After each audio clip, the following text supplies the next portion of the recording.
Hello, everybody, and welcome to episode 134 of the longest tenured Denver Nuggets spin-off podcast in the world. Welcome to the DNVR Nuggets Serbian Corner. My name is Miroslav, and before we begin, please let me remind you to like the video on YouTube, and if you haven't already, subscribe to the DNVR Sports YouTube channel and DNVR Nuggets podcast channel. The audio version is perfect for your commute or to make your office/home office time more bearable. If you want to support the show more directly, you can become a Patreon supporter at patreon.com/MiroslavCuk, just like my Seco tier supporters Peter Plummer and Daniel Lynch. Patreon supporters get access to ad-free shows and will get exclusive material from my second trip to Denver in a bit more than a month. Let's start with a recap of last week's games. Let me just read off some of my notes. So the Thunder game, first blood. The game started like it never starts against anybody, with a 10-0 lead for the Nuggets. But as soon as the double-digit lead happened, Aaron Gordon had to leave the game for the calf tightness. The Nuggets had only 5 assists in the first quarter, but they still had 31 points thanks to Jokić and MPJ. In the second quarter, we saw how devastating every turnover is against OKC. They just have a lot of guys who can fly to the other side of the court and dunk the ball. The Nuggets did have a good push at the end of the second quarter, so the score was 61-60 at the half. The second for Thunder. The second half was a great battle. OKC got a lot of home cooking from the refs, including not calling the sixth foul on Chet Holmgren when he punched Russell Westbrook in the face. But that wasn't the reason the Nuggets lost this one. They had a very bad fourth quarter. Jamal tried to contribute in this game, but was doing too much. Mike was bad on defense. Nobody could catch a long rebound, and OKC blew the game open by hitting a long streak of consecutive three-pointers. The game is 48 minutes long, so we can't call this a close contest. Thunder game, first blood, part 2. The game started like a mirror image of the first game. The Thunder got called for some soft calls, and Mark Daigneault got a technical foul. I was watching the Thunder broadcast, and the play-by-play guy and the color commentator, Michael Cage, were very fair about the bigs not getting calls for their arms being ripped off and for skilled guards being able to get calls while jumping into the defender. Sure, they were talking about Hartenstein being fouled and Jamal Murray foul grifting, but they seemed very aware that the same goes for almost every other big and every guard who plays at the MVP level. Jamal was playing at the MVP level for sure in this game. The second quarter started with a lineup of Pickett, Murray, Watson, MPJ, and Zeke, and I loved the way they played. Disciplined and long on defense and selfless on offense. The Thunder did get a double-digit lead during the second frame, but the Nuggets hustled it back to 6 at the half and then grinded a great third quarter that gave them a lead before the final break. In the fourth quarter, again a mirror image of the first game. The Nuggets made 7 straight threes, most of them wide open, and the Thunder couldn't keep with that. Pickett, Payton, Westbrook, Jamal, Mike, and Christian all made a 3 in the final frame. In the end, Joker and Jamal combined for 69 points. Nice. And 7 out of 8 guys who played scored at least 8 points. The best win of the season so far. Lastly, last night, Timberwolves game. I don't think I can say anything smart about the fifth straight loss to the Wolves. Joker scored 15 points in the first quarter after not attempting a single shot in the first 5 minutes. The Nuggets were down 8 because the rest of the Nuggets shot 3 of 15 in the first frame. Jamal was 0 of 7 from the field in the first half. He woke up in the third quarter, but then went back to sleep after that. Joker and Westbrook were the only guys ready to play, and that explains only 4 assists for the big guy. Hunter Tyson scored more points in 5 minutes of garbage time than Christian Brown, Zeke Naji, and Peyton Watson combined. On the other side, the Nuggets didn't contest the Wolves, neither on the three-point line nor in the paint. It was a pretty grim game. Okay, that's enough of an intro. Let me introduce my guest for today. First, the legend of the DNVR bar, captain of the DNVR Nuggets chat, a top-level bowler, and a dog whisperer extraordinaire. The host of the Four Corners Denver Nuggets podcast, it's Rayvone Hackshaw. Welcome back to the show, Ray. Hey, glad to be here. Thank you for the kind words. Let me introduce the other guest as well. It's Vogt. What up, B? Hey, what's up, fellas? How's it going? Pretty good. Sorry for the short intro. I just didn't know what to put in there. People are sick of me, man. They know. People are pretty sick of you. Yeah, that's fair assessment. Okay, guys. So I was hoping to get an optimistic show this time around. We had 3 games. It was 1-1 against the OKC, but then the Timberwolves game happened, and we have to be real in all the things that are going on right now. So Serbian Corner is not a show for pillow talk, as Tim Legler would say. We don't have a lot of pillows in Serbia. It's a third world country. So let's start with 2 games versus OKC. We had 6 quarters of more or less competitive basketball by both teams, and 2 quarters where one team blew out the other one by making a lot of threes. I was more encouraged, to be honest, with those 6 quarters of competitive basketball than with that one when Denver made 7 straight threes to put OKC away. I just don't think that's something that I can expect to happen again against them. What is your big takeaway from that double feature versus the Western Conference leaders? Let's start with Ray. I would say when I think about the OKC matchup, as much as they've been dominant in the regular season, I like Denver's best punch more than I like OKC's best punch. That's just my personal thought. Okay, that was a very concise, big takeaway. I try to keep it brief. Why though, Ray? Break. Why do you like their best punch more?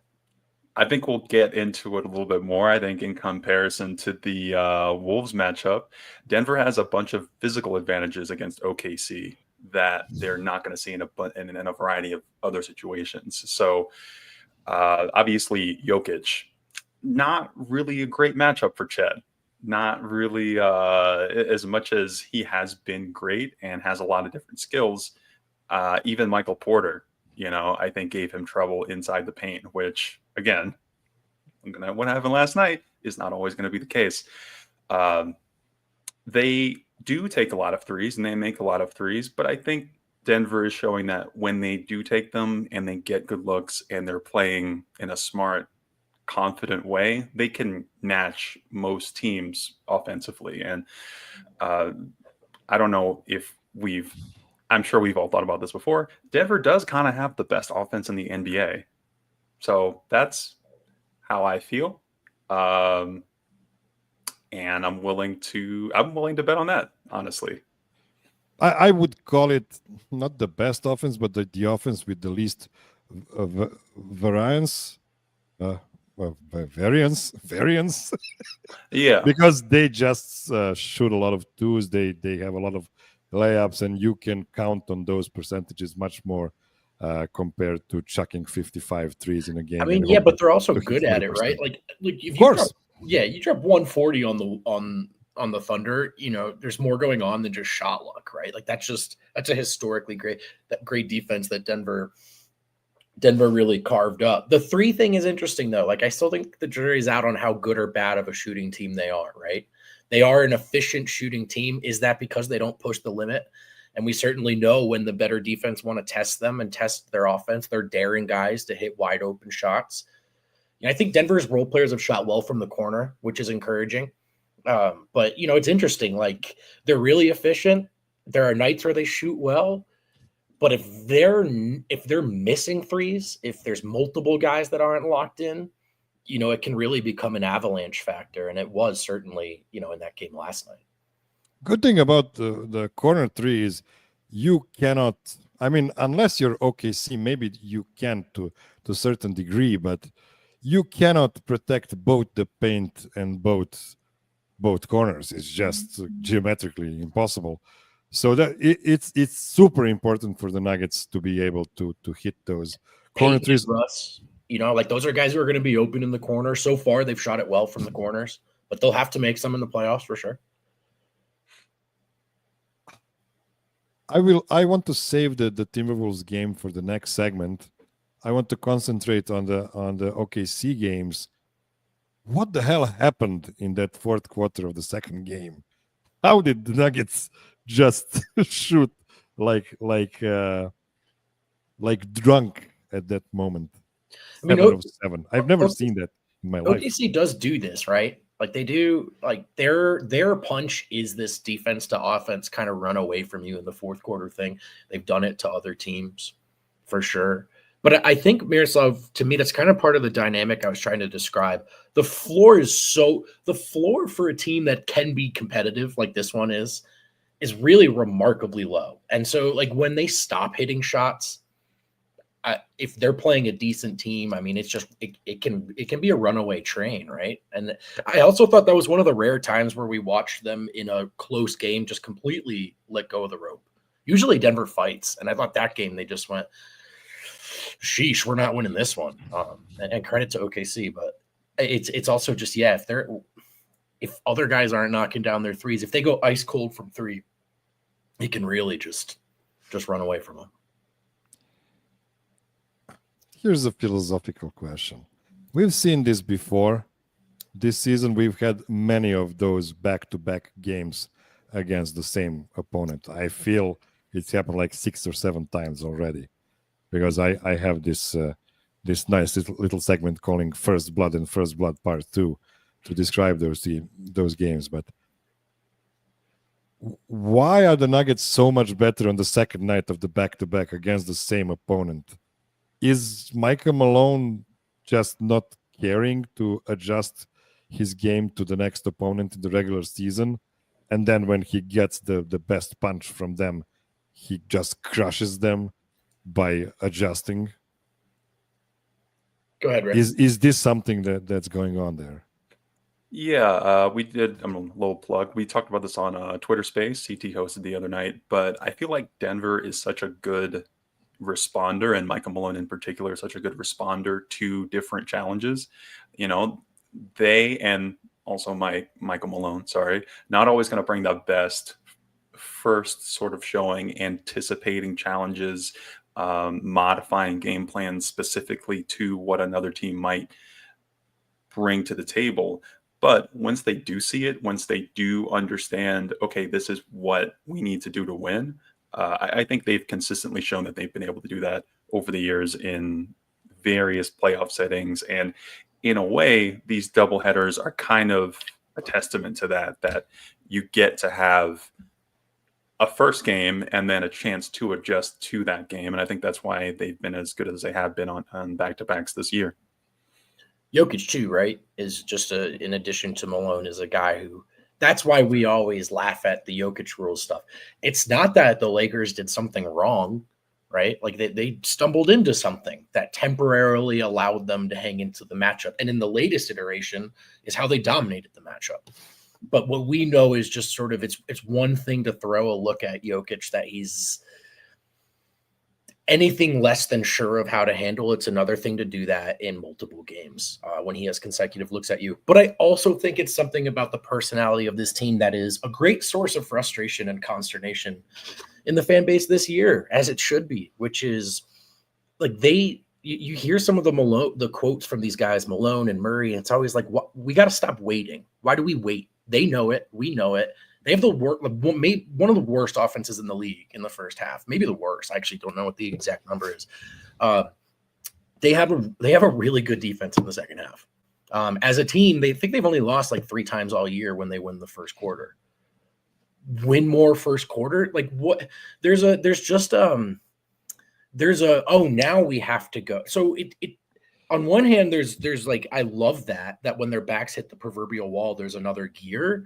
But on the other, why do they keep waiting until their backs hit the wall?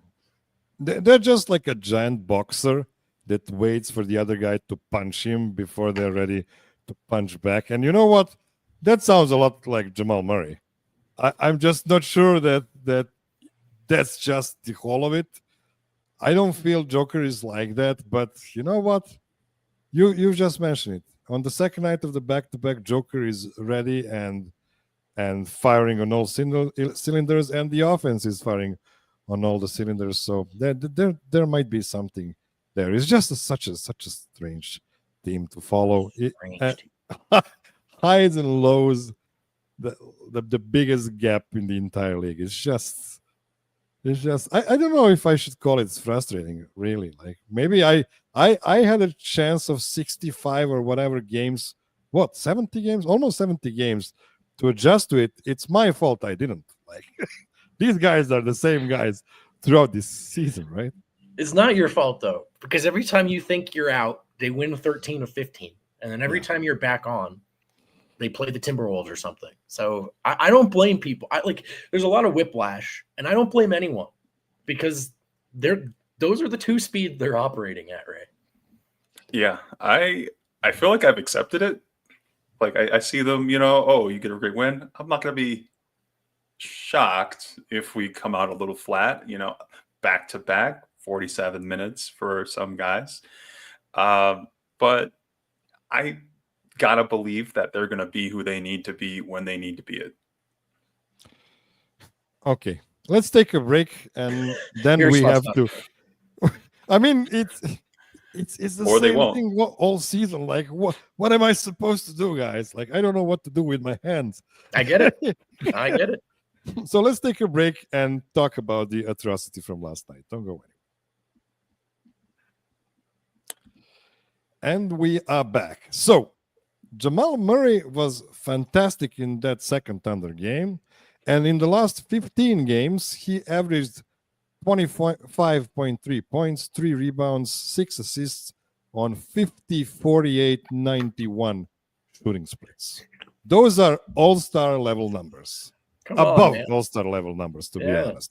But also, we know Nikola Jokić averaged almost 37 minutes per game in the first 2.5 months of this season, when Jamal was nowhere near his current level of play.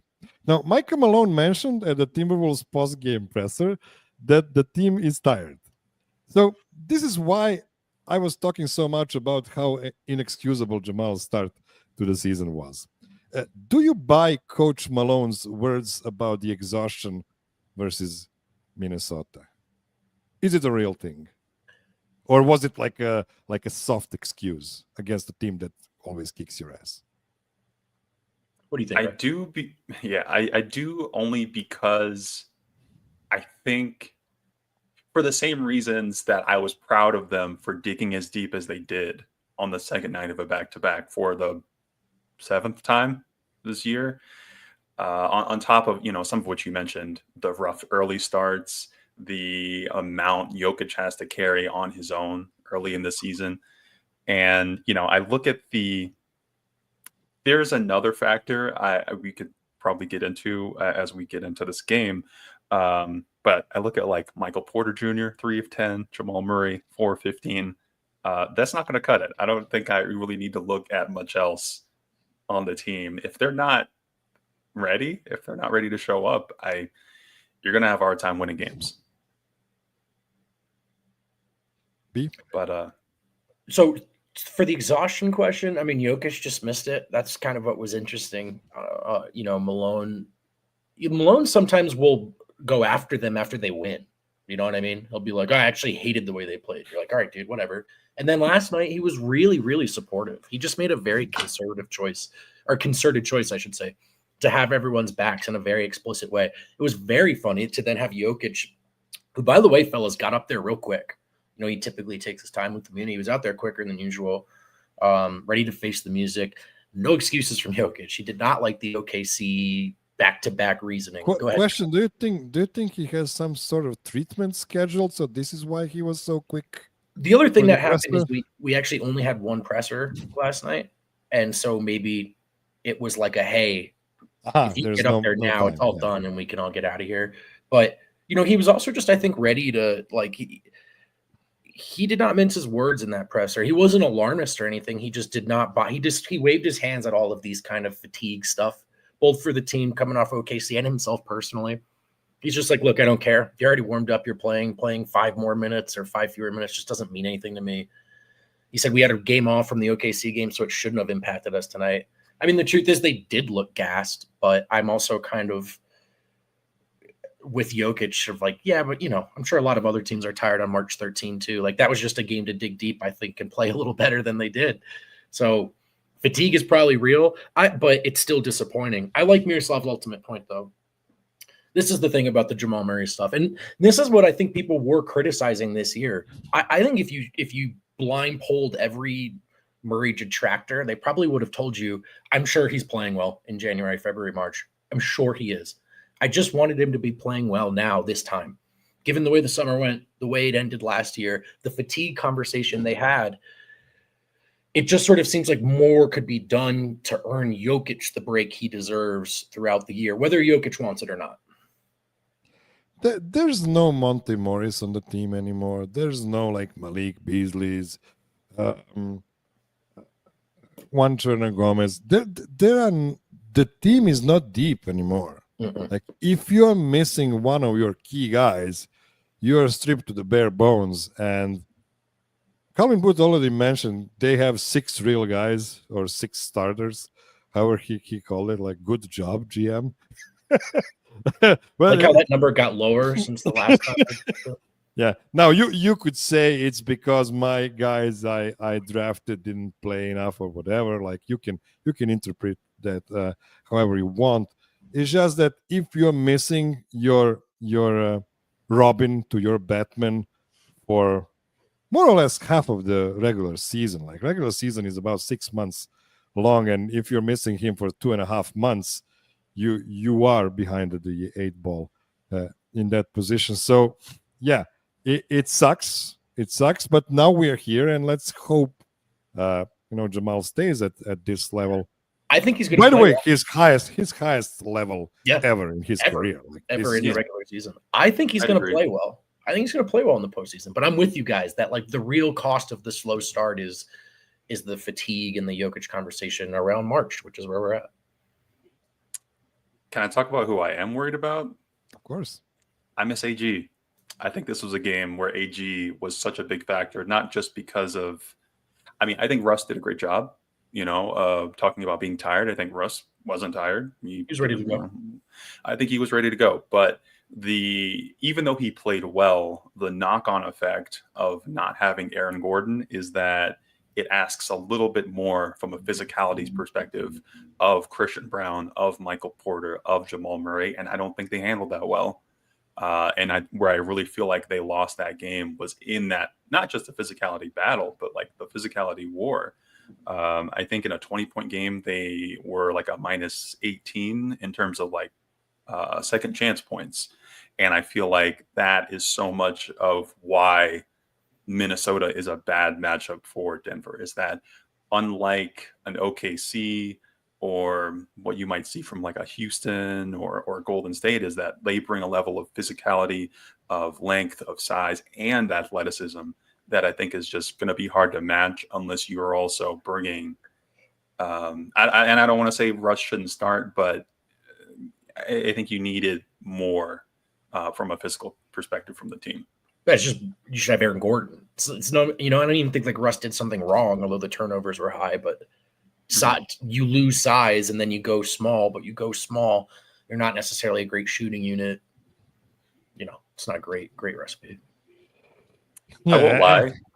I would start Zeke. Like if the playoffs started today and AG wasn't around, it's not that I don't like Russ or I think Russ this is a bad signing or something. I just think you need more. When it comes to the Timberwolves specifically, starting Zeke might be really hard for the Nuggets because they need more ball handling if Jamal Murray is going to be harassed the way he was. That's a really good point last night. So really good point. I think it's time to use big words. The Timberwolves own the Nuggets. They do. Yep. Jamal and Mike combined, as Ray mentioned, they combined for 22 points on 7 of 25 shooting. No, that's nothing new. Yeah. So this is a 5-game winning streak now for the Wolves, going back to the playoffs. In these last 5 games, MPJ has averaged 12.4 points, 6 rebounds, while shooting 40% from the floor and 28% from 3. Jesus. That's bad. Fascinatingly enough, in the middle of those 5 games was the first matchup this year where he put up 26, 6, and 4, which reminded me of how weird his series was against the Wolves last year. So let's pull up his playoff log last year. He was horrible in game 7. In game 3, he put up 25 points and 9 rebounds on 10 of 17 and 4 of 8 shooting. So it's here's what I'm getting at. Mike has been as bad as advertised in this series. Why? Because there have been games where he's figured it out. Why can't he figure it out consistently? Is it going to be 7 straight games against the Wolves if he's terrible? Or is it you get a couple good performances, but you can't count on them? But undoubtedly, Porter's inconsistency in this matchup is, I think in this matchup particularly, is probably the biggest knock on Porter, you could offer right now. What Mike could do against Minnesota is to use the Timberwolves overloading on Joker, overloading on Murray, and just having more space to operate. Now, is he good enough to create for himself and for the others on ball? That's the question. No. This is why they needed Aaron Gordon. Aaron Gordon needs to have the ball in his hands, and now you have enough ball handling to have Mike stretching out the defense, and you have the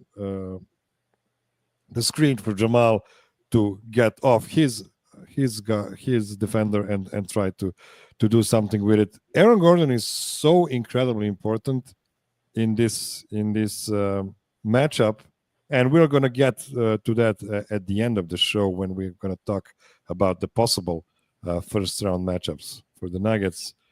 But I just felt after everything we saw last night, they actually had no chance without Aaron. And I'm not even sure, because Aaron hasn't been Aaron this season. Like, he probably had something like 10 really, really, really good games.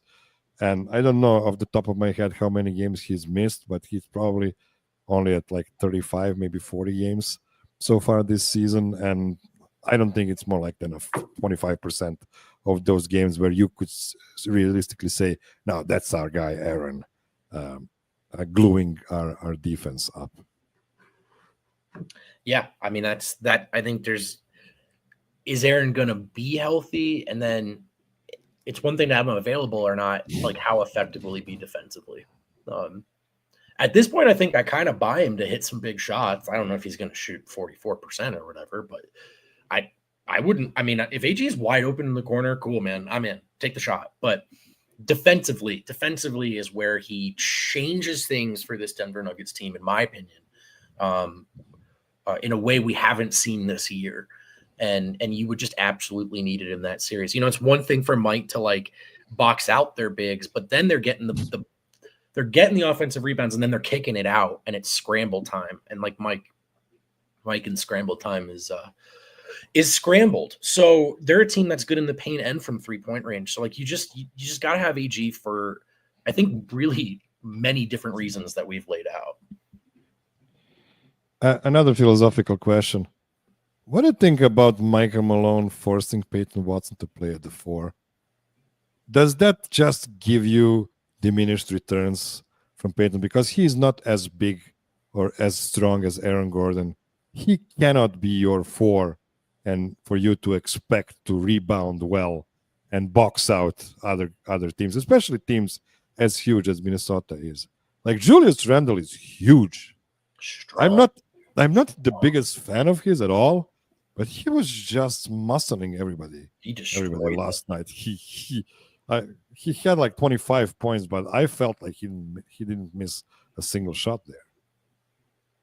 He looked unbothered, and to a broader extent, I think the Wolves looked so confident. Yes, because they knew they couldn't be stopped. Because they knew, okay, look, in that matchup in particular, what he's got like 60 pounds on Peyton. Like, he's not feeling him. And when you're in that kind of position, and the Nuggets looked the opposite way. They looked tentative. They looked hesitant. They looked a little bit. I was rewatching the game this morning. I saw one play. Christian Brown gets to like 7 feet from the basket, dribbles all the way back out to take a pull-up three, and I almost feel like that screams fear. I don't want to say they're scared, but if they're going to win that matchup, they need to feel confident, and I think some of that confidence is the hungrier team. Yeah, driven by that physicality. Okay, let's take one more short break, and after that, I'm gonna get even deeper in philosophy. Don't go anywhere.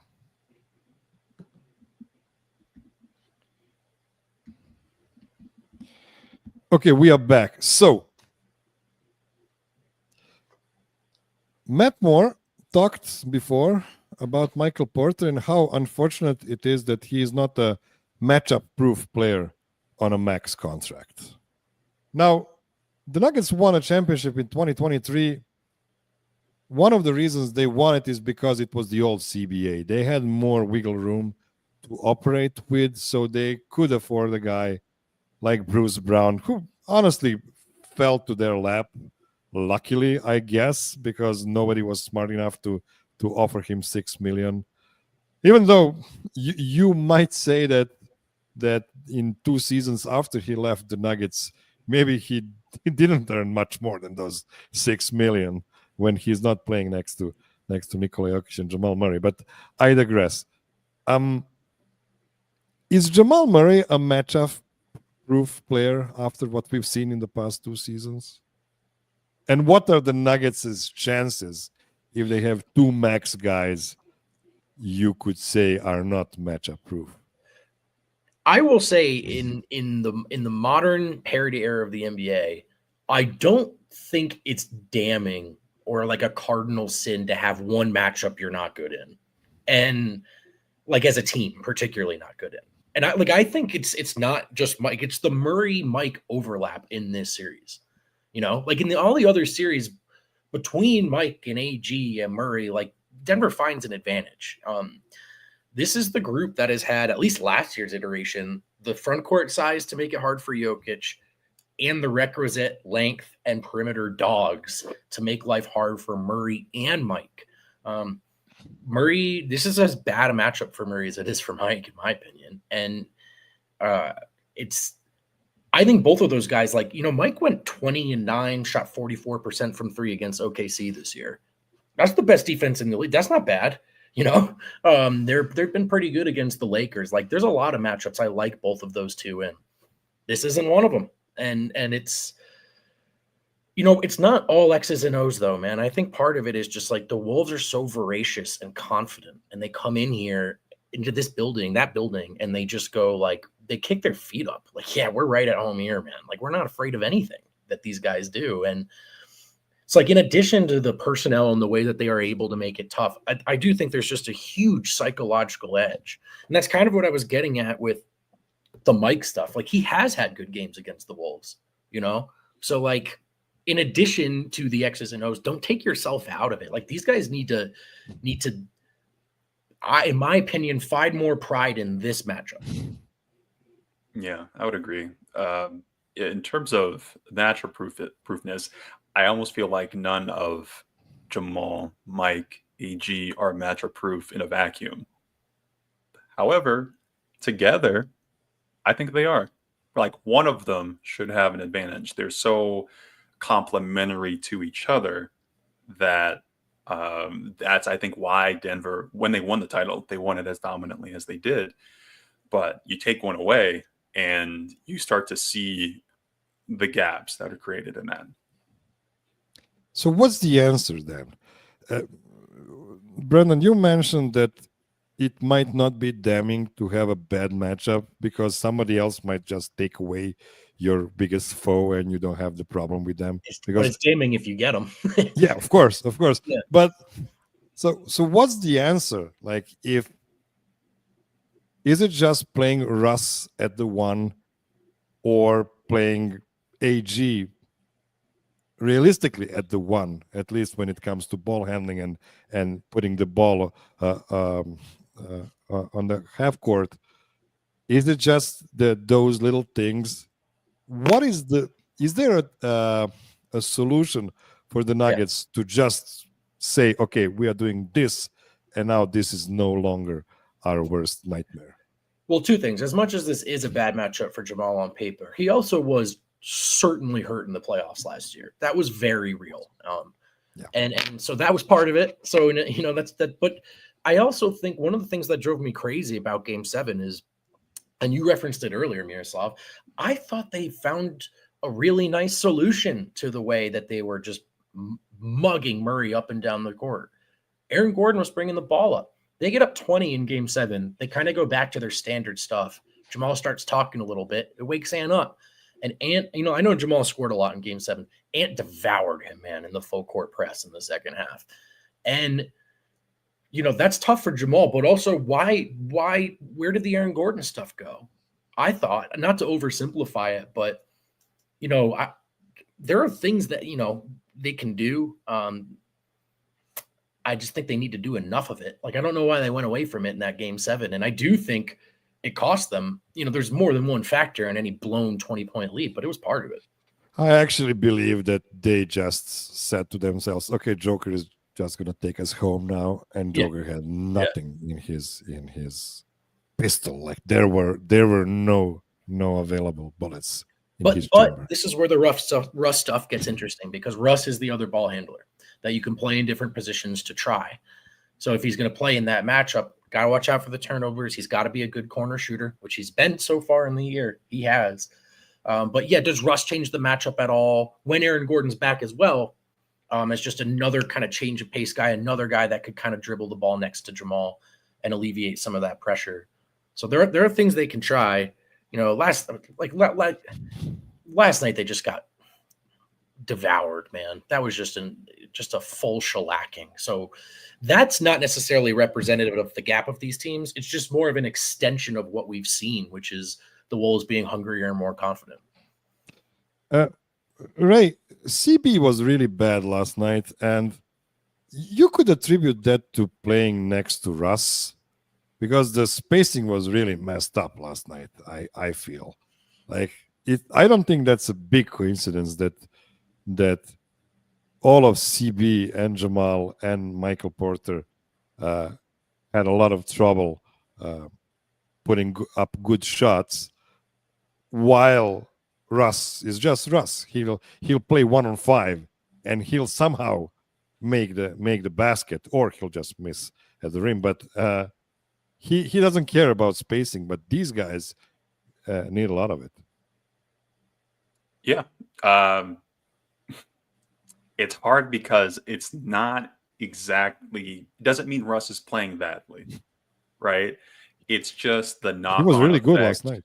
Right. Yeah, it's just the knock-on effect offensively. AG is 40+% three-point shooter. That's a big loss. And again, you're talking about things like attacking the rim, offensive rebounding, areas where Christian Braun and the Nuggets as a whole generally very successful. It's a little bit tougher, each one of those matchups for them. Jamal's playing a bigger guy. Christian Braun's playing a bigger guy. Mike's playing a bigger guy. So it's kind of a double whammy, whether Russ plays well or not in those specific contexts. I think Russ is doing a good job, but I don't love that look, at least in a matchup like Minnesota. Okay, so I want to give like a segment and a half to the potential first round matchups for the Nuggets, and I was looking at the standings today, and the Nuggets have a really hard strength of schedule for the remainder of the season. They're going to play. I've heard something like of the last 16 games, they're going to play like 7 times against top 4 teams or top 6 teams in the West, which is like a gauntlet. That's going to be a lot of really hard games. So they're right now at the 3 seed, but they can finish in any from 2 seed to 5 seed. Yeah. This is what it looks like. And here are all the teams they could face in the first round, depending on everybody's seed. So it's Memphis, it's the Lakers, Houston, Golden State, Timberwolves, and the Clippers. So I'm going to give you a softball for the beginning. Give me your easiest matchup from this group. Which is the team you would most prefer to see against the Nuggets so they can, get right before the round 2 of the playoffs? I think Houston is the cakewalk, if there is one. It's not to say that they're having a good season. I have a lot of respect for Şengün in particular. I think he has a great future in the league. I just don't think he's big enough. And if he's their best player, you're not stopping Jokić. And they kind of they haven't really been deep into the playoffs with this group together. And I also think there's going to be a level of growing pains in that sense. Every team experiences that. So I'm going to go with the Rockets. Do you agree with this, B? Probably, but I think Memphis might be close. Memphis too. Now tell me, guys, I have to be completely honest. I think I saw only one game of Memphis for this whole season. Like, they have been flying completely under the radar for me. They're the weirdest team. They're the weirdest. They're probably the hardest, like, definitively good team to buy that I've ever.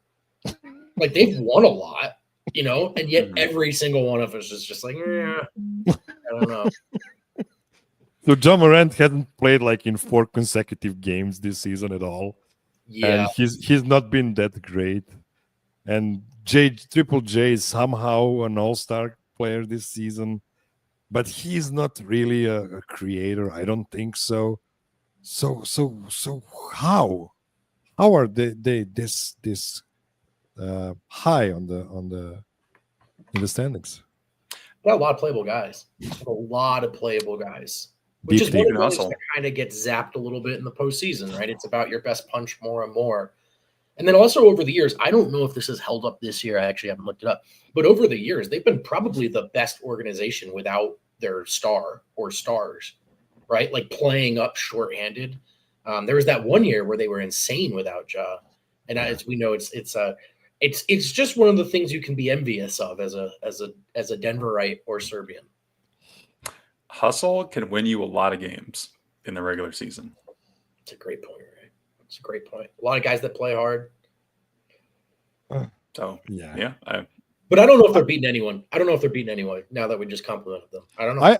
I'm just wondering how they didn't use that huge sample without Ja, where they have been a very competent team, and not just trade him for somebody else. Well, they probably had to work his value back up, right? Because there was a whole what is Ja kind of year and a half fair. there. It is fair. Is he a responsible steward of your franchise? I don't know. I mean, their best player this year has been Jaren Jackson Jr., which is awesome for him, but it just doesn't.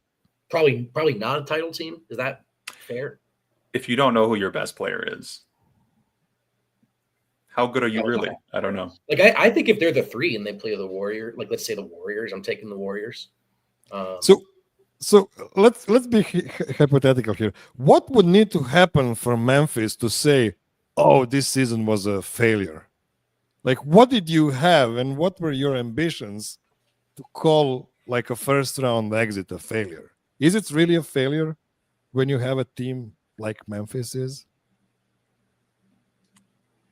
I almost feel like they've been derailed already for reasons that go deeper than the playoffs. They were really good like 3 years ago. They were a really good team. And since then, they haven't been, but they still kind of like stayed there and never left completely. Right. They won games and everything. I don't know. If you can take a series to 7, you probably feel like, hey, that was cool. But I don't know if there's a way for them. If I'm a Memphis Grizzlies fan, organizational member, to feel like a first round exit, which feels likely, is anything but a failure. Yeah, I think especially if you're a top 3 seed, right? If you're a top 3 seed and you lose in the first round, I think after everything they've been through, it's probably serious, uncomfortable conversation time in Memphis would be my guess. By the way, I completely agree with both of you guys about Memphis and Houston being the most favorable matchups in the first round. Let's take the last short break, and then we'll talk about the other 4 teams. Don't go anywhere. Okay, we are back. So, the Lakers, Golden State, Timberwolves, and the Clippers. Who are we picking next as a semi-favorable matchup? Clippers. Who's I mean, playing? I don't Kawhi.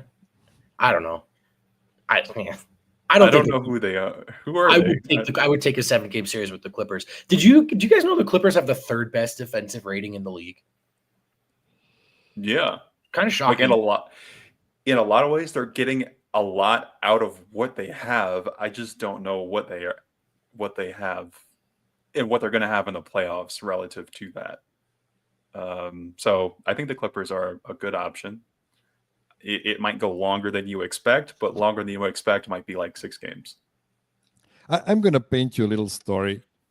When I go to my day job as an engineer, I have a lot of colleagues, and they all know that I'm like the NBA guy, and they like to do a bit of research so they can compel me to talk about NBA a bit. And one of my colleagues today told me, "Have you heard the quotation from Charles Barkley when he said, 'Once I was super poor, and then I was super rich, and then I was super thin, and then I became super thick and fat.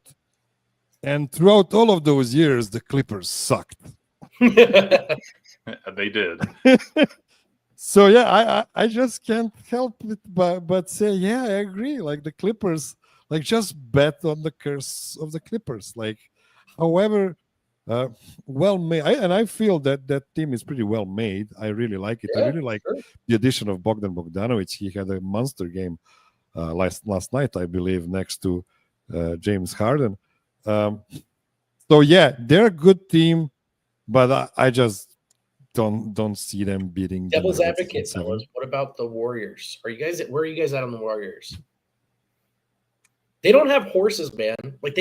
That's the thing. Like so many of these teams, you go, they have more horses than Denver, but Jokic is the best player. They've been really good without Kuminga. But they've got like 2.5 guys. Like they're playing a guy named Post a lot. You know what I mean? It's just not enough for me. I think the Jimmy Butler ad, that was good for them. I think they're in a position where they can actually be a respectable playoff team. I just don't have any faith that they can slow down Jokic, which I think is a starting point. And then keep that as well, right? Yeah, and go down the line. Steph is still Steph. I think he's put himself back in that conversation as like top 5 player. I think earlier in the season, people were like, I don't know, is he looking a little washed? But no, he looks great. But and Jimmy, he's at the very least in the Jimmy phase where it's like it's all looking good and he's playing hard, and you're like, wow, Jimmy Butler, he's so impressive. I think Aaron Gordon's a good matchup for him too. I do. I don't know if he'll be able to outperform Aaron in those ways. And then you've got Draymond, who there's a lot of personality on this team that I also, as much as they're having a good stretch of the season, I don't know if this is going to be something that's emotionally sustainable. And I'm not trying to I don't know them. I don't know their lives personally, but even just some of the things Draymond does and says right now on his own podcasts and in media, I'm like, I don't know. I don't believe in it. Steph is just amazing. The thing about the Warriors, they don't have the second guy to stretch the floor. I don't think so. Like they had Buddy Hield at the beginning of the season. Everybody was like, "Oh my God, Buddy is shooting 60% from the 3-point line on like 9 attempts per game," and then Buddy just buddied as he usually does, and now he's not playable. I don't think he's in the rotation anymore. So I know the Steph is so good that he can overcome bad spacing. Like in that Team USA, he didn't have a lot of spacing. Like he had Durant, fair, but other than that, like they've been playing a lot of really tough guys that are not great shooters from the outside. You know, in LeBron, in AD, in Embiid. I'm so sorry. So Can he just overcome the fact that teams might just sag off Jimmy and tell him, oh, just shoot it, Jimmy, and we're just not going to let you get into the paint? Yeah. I'm not sure. And I also wonder, so I said all that earlier to say, like, how do they respond to adversity? You know, when it's not going as well, and they do have a couple games where Jimmy shoots 30% from the field or something, how do they respond to that? I don't know. With who do they respond to that? That's another. Who are the guys who are responding to that? More okay. Steph. Okay, let's transition into the Lakers because they are by far the most interesting team, the newest team in the league with the addition of one Luka Doncic. Now, right now, LeBron James is injured, and I'm gonna say it up front. The Nuggets are playing the Lakers. What is it? Is it tomorrow or in 2 days? Yeah. Twice without LeBron. I'm gonna be furious if they lose those games without LeBron. Yeah, go win both of those games, please. Yeah, because Luka is amazing. That team cannot be a good defense without, top level LeBron in their five. They just don't have the guys I trust on defense. Do we agree there? And what would the first round matchup against the healthy Lakers look like? In a playoff setting, I have full faith that the Nuggets win the series. I think the way the Lakers have approached Denver is commendable, but solvable. The next couple of games, I don't know what version of Denver is going to show up to those games for some of the same reasons that we're talking about. And that will be frustrating, but I'm not going to be shocked. I think they should win both those games, but I'm not going to be shocked if they don't come out with the intensity and focus and locked inness that I would hope to see. That's all. B? I'm not afraid of the Lakers yet. The Lakers needed that game in the worst way because, they make the Luka trade, then you lose to the Jazz, and it's like the initial narrative is, are they going to win the title this year? Probably not, but who cares? You just reloaded with 25-year-old Doncic. By the way, that part still very much intact. But but then there was an immediate, like, Bron, he looked fresh and he was ready to go. He's playing a lot of defense, and it was actually, this might be my last best chance, I think, with this team. And so they started going for it. Then they get to Denver. You hear those quotes from JJ. I didn't sleep since we left Portland thinking about this game, thinking about our game plan, our commitment to the game plan. They needed to believe they could beat Denver because there wasn't a hope or a shred of belief in that matchup. And that game, I think, gave them some. I don't think you can just do that against Denver for 7 games. I think teams have tried it in the past. And I also think maybe JJ kind of possibly flipped the switch a bit too early on we need to be playing hard every night. That's the secret to the NBA. You got to play this level of defense every night. Really hard to do, really hard to sustain, especially when you have older players, when you have Luka in the mix. So great job on them. Kudos to them, but they would have to show me their ability to do that 3 times in a row before I feel differently about the matchup. I'm surprised you think this is LeBron's best chance to win again, because next year Bronny is going to be better. That's a good point. So. I didn't think about that. Hill and LeBron, he's only going to be 41. That's young. Yeah, but 41 is the new 31. Yeah. Don't you think there was like a renewed, like, oh yeah, I'll play defense this month. We got Luka. Like, here we go. I'm in. And now he would have been playing defense at a high level prior to that, but there was, like, I think that team kind of kicked into playoff gear. And I tip their hat, like they're doing good stuff. It's just, I do wonder if maybe with that team, if it was just too early, Miroslav. Yeah, and it's probably not a coincidence that he got injured after a month of great defense. Like, that's kind of what I mean. His body is probably not designed to play 82 games of good defense. Like, literally impossible, right? They should just pray for another shutdown, like 3 months of no basketball, so they can get fresh to the playoffs and somehow do the Orlando Mickey Mouse tour again. Knock on wood for bird flu. But by the way, we are joking about the Lakers. I have to make this last point for today, and that's this season feels like another gap season from the Nuggets, and I might be wrong. Like maybe that they just win it all, and I feel like an idiot in a couple of months, and be happy about it, of course. But next season is probably their last big chance, because after that, next season, Aaron Gordon is still going to be on a bargain of a deal. He's still going to be paid like $22 million per season. After that, he's going into big money.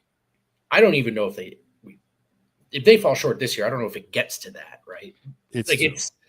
I've loved their approach. I've loved keeping the core together. I think it was the right thing to do. It got them one. I think without injuries, maybe they get more than one, but that's all. Every team gets to say that.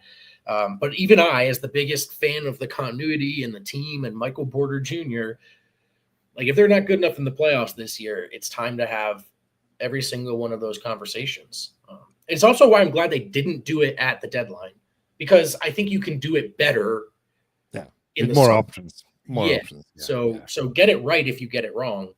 Not a lot of great options, by the way, but more options. More options than just Mike for maybe Levine, which I'm not even saying is just. I just think now you have more optionality. Now it could be maybe Aaron or Jamal. Or if it gets to that point, could be anybody. Could be when we say that, Ray, what happens if the Nuggets do get the Timberwolves in round one? I think it depends. Well, in terms of outcome and fallout. I think they win the series if Aaron Gordon is healthy, more or less.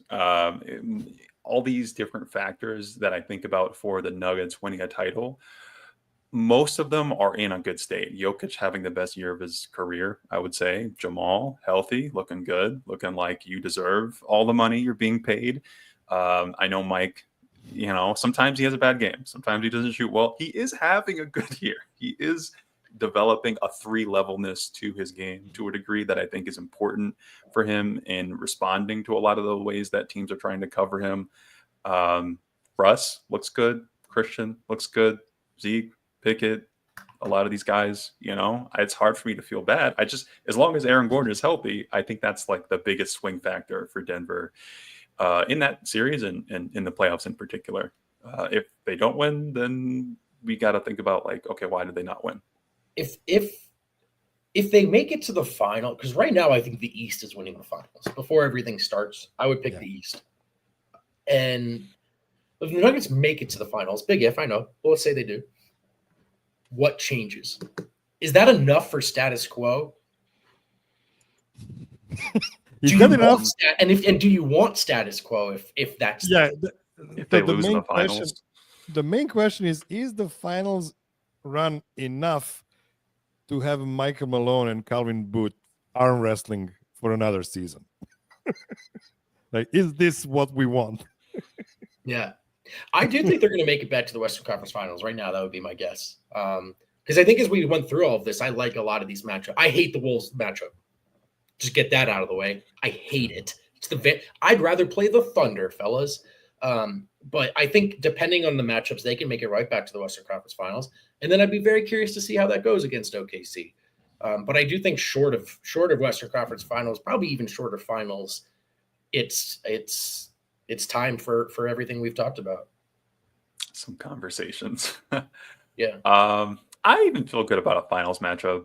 I feel better about a Boston, or maybe even a New York than I would. New York is not coming out of the East, though. If they do, it'll be there's no way. Guys on crutches with exactly. There's no way.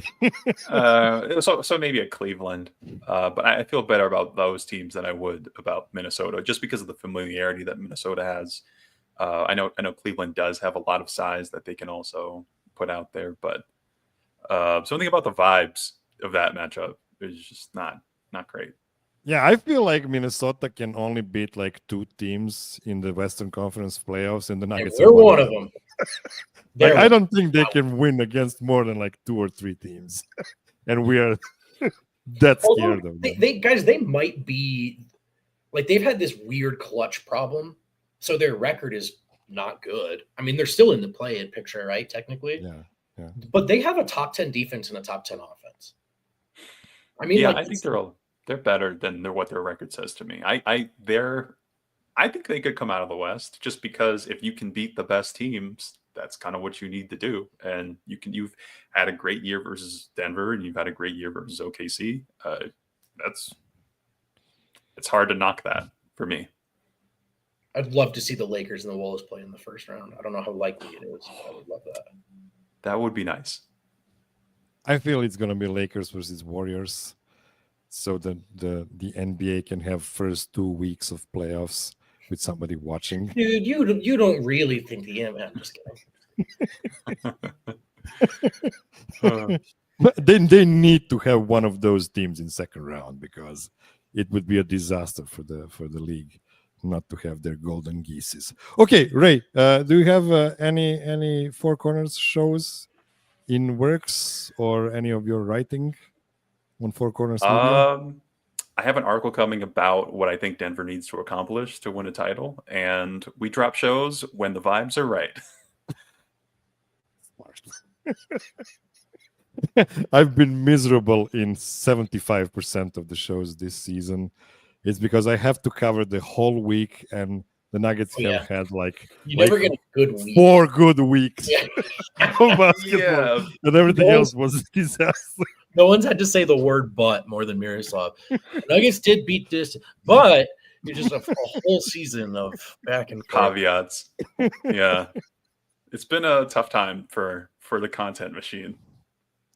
B, are you on the show tomorrow, or are you in the the DNVR show? Probably, man, right? It's a show that never ends. No, I actually think Adam Marza is going to the arena tonight. I will be in studio tomorrow night, I should say. I'll be in studio with the fellas, working on 2 things right now. The matchup with the Wolves, some of the quotes from last night, trying to put it all into context. That'll be out shortly. And then a piece about Aaron Gordon, the sharpshooter, which, it's a hard one to time the release of because who knows when Aaron Gordon's going to play or not. I will say he might play tomorrow.